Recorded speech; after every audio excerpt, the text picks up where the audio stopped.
There are so many things in life that we can learn, so many skills that we can acquire that, according to society standards, are beneficial. But I find that there's one skill that I think is so powerful. I like to think of it as a hidden superpower. Hidden because not that many people practice it, but it is a superpower once you learn how to actually amplify and get into this state of being so that you can use it in your day to day life. And this superpower is equanimity. So in this video, I'd like to dedicate the entire video to talking about what equanimity is, how it's incredibly effective in our ability to communicate with other people, and how we can strengthen this skill so that we can use it when we need it the most. Responding to life. Equanimity can be thought of as an evenness of mind. That is to say, our mind isn't our master when we have equanimity. When we have equanimity, we're able to keep our balance. And we're able to keep that balance no matter the situation. Yogananda says that by daily deep meditation, one can attain equanimity, which gives perfect balance in God. So let's break this down. What's actually happening when we get into a state of equanimity? When we meditate, we're allowing the five senses to become withdrawn. And as we withdraw our awareness from the five senses, we become aware of being, and that state of being is naturally equanimous. As you begin to awaken more fully, you realize that your awareness is always in a state of equanimity. It's always just observing what is. The more that we allow ourselves to remain the witness of what it is that's happening, the more we stay in that state of equanimity. It means that your awareness doesn't get dragged off by the mind. And what this does is it allows you to respond to life instead of react to it. When we're in a reactive mode, we're unconscious. And when we're unconscious, what's reacting is our conditioning. Those patterns of conditioning from our past get fired up, and that is what takes over. So, where we go as awareness is we become that past conditioning. So, it's almost like we're taking our past and we're dragging it into the now moment because we're unconscious when we're not in a state of equanimity.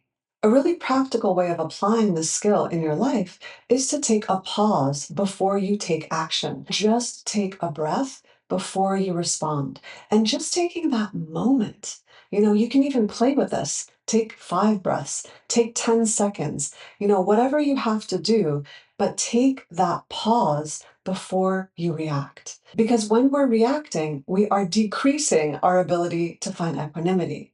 We're not strengthening that skill at all. The beauty about equanimity, the reason why it's a superpower, is because it breaks you free of the cycle of resistance. You stop resisting what is. In other words, you stop resisting life.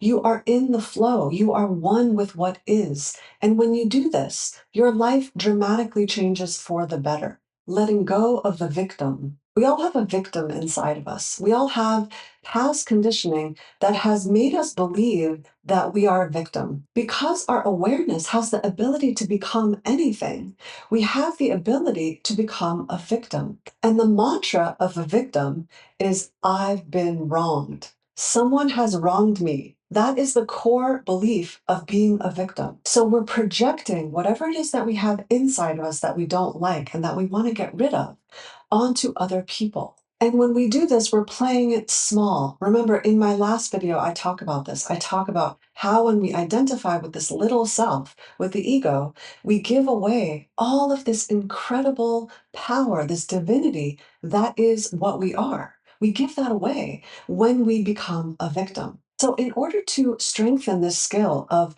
being in a state of equanimity, a calmness of mind, an evenness of mind, we need to let go of being a victim. We need to stop blaming other people for how we're feeling. We need to stop blaming situations and circumstances and events in our life for how we're feeling. You get to decide how you want to feel. Hear this. If you hear nothing else in this video, hear that. Nobody makes you feel a certain way. You get to decide how you want to feel. And you do this simply by realizing that you don't have to identify with the feeling. It's very important, and I talk about this a lot on this channel. It's important to learn how to be with whatever it is that you're feeling, because the last thing you want to do is suppress it, is resist it, is push it away, or try to drink away your sorrows. That is not what I'm advocating. But what I'm saying is that there comes a time in your awakening, in your evolution, that you realize that you are not your emotions, that you are simply the one that is watching your emotions. Remember, when you feel a lack of freedom, when you feel that life has you by its grasp or somebody has you by their grasp, then you've become a victim. And nobody has made you a victim but you. And this is a really hard thing to hear, but it's very liberating because when you realize this, you realize that you can get yourself out of that. You can decide that you don't want to be a victim. You can decide that you can rise above that you can transcend victimhood simply by realizing that whatever it is that you are experiencing or feeling or thinking is not you. And this is the gift of equanimity, because equanimity is a deep acceptance of what is. It's a deep state of non resistance. Communication and neutrality. Another word for equanimity that a lot of people use is neutrality. And what neutrality does is that it allows us to see much more objectively the reality of what's going on. We're not seeing reality from our past conditioning. Because when we let go, when we stop resisting what is, which is what's causing all of our suffering in the first place, then we can start to see that what is might not be as bad as we thought. It might actually be a good thing. Because the reason that we ever resist something is because we think we know better. We think that we know what we need. We think that the intelligence of the universe doesn't know, and we know. We know what's right. We know what needs to happen. We know how things have to unfold and in what order. Forget about the fact that all of my organs and my breathing and my heartbeat, it all knows what to do. Forget about that, right? That is just kind of a given. We take all of that for granted. We take the intelligence of what is and we throw that out the window because we think that we know what needs to be instead of what is. So, this is what is causing all of our suffering. Our suffering is a resistance to what is. It's always a resistance to what is. And the more that we can strengthen the skill of neutrality, the more that we can finally liberate ourselves from feeling bad about what is. Now, what I want to talk about is how invaluable it is when you approach communicating with other people and you use neutrality. Now, the way to do this is you have to set the intention that you are going to remain neutral. This is an incredible approach when you are trying to talk to a partner about something. So it could be a romantic partner, a business partner, a friendship, a child, a parent, it doesn't matter who it is.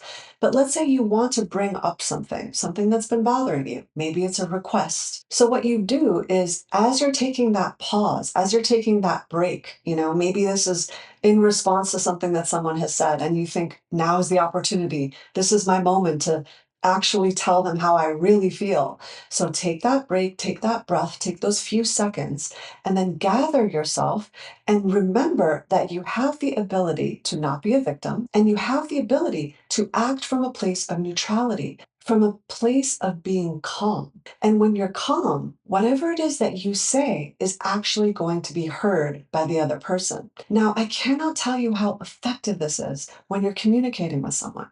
Because when you don't do this and you just blurt out something in anger or in frustration, or maybe you're crying when you say something, the only thing that that other person on the receiving end of that is going to see, feel, and hear is the fact that you're upset and you're angry and you're crying. They're not really going to hear what it is that you're saying. They're just noticing, oh my God, this person is freaking out. Or, oh my God, this person is so upset. I can't believe that I've hurt them this much. And then all that person does on the receiving end is become reactive. So it's not really effective. So if you want a response out of your partner, then you need to deliver that information in a cool, calm, collected way. When you do, they're going to hear what you're saying much more. Your chances of them hearing you are going to go through the roof because they're not going to get distracted by all of the emotionality that you would be bringing to the table if you were responding in an emotional way. Letting go of being a somebody. It's very difficult to be in a centered, equanimous state when you're identified as being a somebody. And I know this is a weird concept for a lot of people because everybody feels like they're somebody. Everybody feels like a person and they have a life and they have a name and they have a role. The more you let go of identifying with being a somebody, the freer you become. And what is it that you're actually becoming free of?